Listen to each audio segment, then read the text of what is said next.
When is a terrorist not a terrorist? Last April, police in Birmingham, Manchester and London launched a pilot programme to look at the role of mental disorder in terror-related attacks. The result has prompted a nationwide rollout of the project after an apparent link between mental health problems and referral to counter-radicalisation programmes like Prevent. The basic finding seems to be that ideologically driven attacks tend not to have much of a link with mental disorder, but lone wolf attacks might have. According to Reuters, Greater Manchester Police's mental health lead, Jennifer Shaw, said, "Anecdotally, I'm surprised that there appears to be a much higher prevalence of people with mental health problems than you would expect." You can find a tiny URL link to the Reuters report on the pilot project below. What doesn't seem to be very clear, at least not yet, is what those problems are. Remember that antisocial personality disorder, sociopathy, is defined as a mental health issue. Many violent sociopaths and psychopaths go through the mental health system often years before they commit serious crimes, not because of a serious and enduring mental disorder, but because of a set of lifestyle choices that include addictive behaviour, anger issues, and generally antisocial activity that society likes to define as mental illness. That doesn't mean these people are all mentally ill.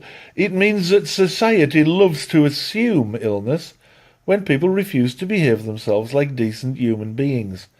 It allows us to pretend they're somehow other, not human, almost. The big problem is that people tend not to be very good at knowing the difference between what we might call mad and bad.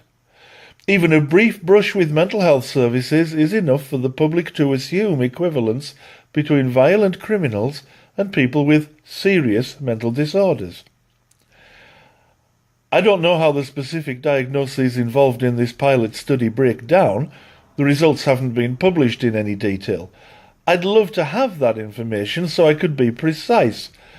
Unfortunately, I don't have that opportunity, but I can speculate. And based upon that speculation, I call foul. And I'm not alone. It's long been noted that skin colour seems to have a very great deal to do with the way that terror attacks are reported. Brown-skinned assailants are automatically assumed to be sane but ideologically driven, whilst white assailants are judged to be mentally ill.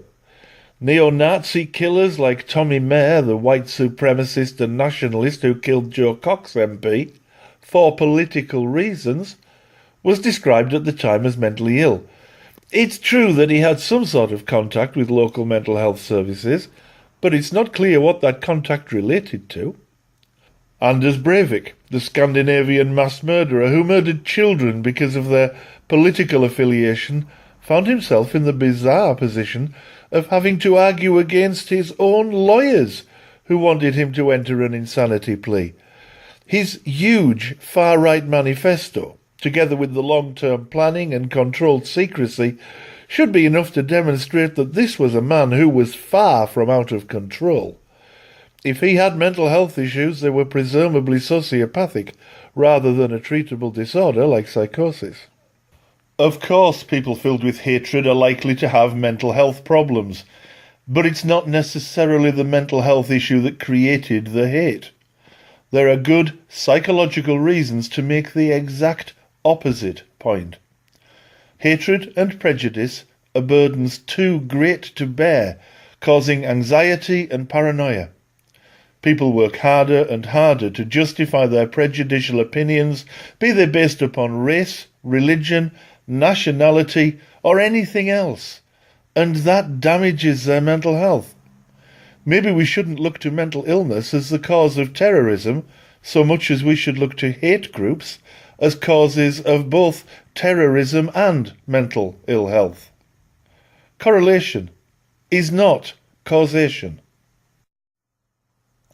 That's not to say that we should ignore mental health issues. According to University College London, around 1 in 3 people involved in Islamic State-inspired attacks had mental health issues. The average nationally is 1 in 4, so there is an issue here. If only because people with chronic mental health difficulties might find themselves more susceptible to influence by slick recruiters. But balance is essential.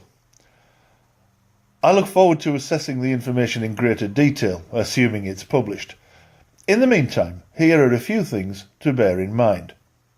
Not all brown-skinned assailants are mentally well terrorists. Not all white-skinned assailants are mentally ill. Skin colour is no determinant of character. Contact with mental health services does not necessarily equate to mental disorder. Often we assess people and send them on their way because there's nothing to treat. Antisocial personality disorder is not a treatable mental disorder. It's a classification of personality. The best predictor of future violence is past violence. People with mental disorders are more likely to be hurt than to hurt others. The greatest societal risk group consists of young, sane men, especially when drinking, irrespective of skin colour.